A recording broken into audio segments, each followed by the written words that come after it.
అందరికీ నమస్కారం. Welcome to SR spicy kitchen. ఈరోజు మన ఛానల్లో మసాలా పాస్తా ఎలా ప్రిపేర్ చేయాలో చూపించబోతున్నానండి.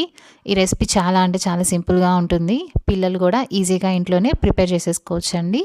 మరి లేట్ లేకుండా ప్రాసెస్లోకి వెళ్ళిపోదాం. ముందుగా స్టవ్ ఆన్ చేసుకొని ఒక గిన్నె పెట్టి అందులోకి ఒక 4 గ్లాసెస్ వరకు వాటర్ని యాడ్ చేసుకుందామండి. నీళ్ళని బాగా తెల్లనివ్వండి. ఇలా నీళ్ళు బాగా తెల్లుతున్నప్పుడు ఒక కప్పు వరకు పాస్తాని యాడ్ చేసుకోండి. పాస్తాని యాడ్ చేసుకొని ఒక 70% వరకు కుక్ అయితే సరిపోతుందండి. ఇలాగ మనం చేత్తో నలిపినప్పుడు నలిగిపోతుంది. సో ఇలా ఒక 2 నిమిషాలకంతా పాస్తా బాగా కుక్ అయిపోతుంది. వాటర్ అంతా డ్రైన్ చేసేసుకొని పక్కన పెట్టేసేయండి. ఇప్పుడు బాండలు పెట్టి స్టవ్ ఆన్ చేసి ఇందులోకి ఒక స్పూన్ వరకు బటర్ని యాడ్ చేసుకున్నామండి. బటర్ అయినా ఆయిల్ అయినా మీ చాయిస్. ఇప్పుడు ఇందులోకి సన్నగా తరిగి పెట్టుకున్న వెల్లుల్లి ముక్కలు అలాగే కొంచెం అల్లం ముక్కల్ని కూడా యాడ్ చేసుకుందామండి. వెల్లుల్లి బాగా కలర్ చేంజ్ అయ్యేంత వరకు బాగా ఫ్రై చేయండి.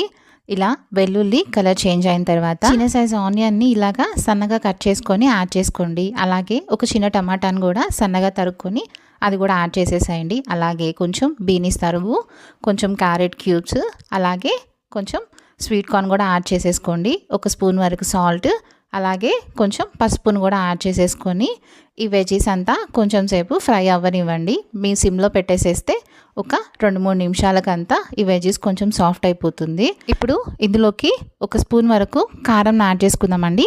కారం యాడ్ చేసి ఒకసారి అంతా మిక్స్ చేసేసి మనం ముందుగా ప్రిపేర్ చేసి పెట్టుకున్న ఈ పాస్తా ఉంది కదా, ఈ ఉడికించిన పాస్తాని ఇందులో యాడ్ చేసేసేయండి.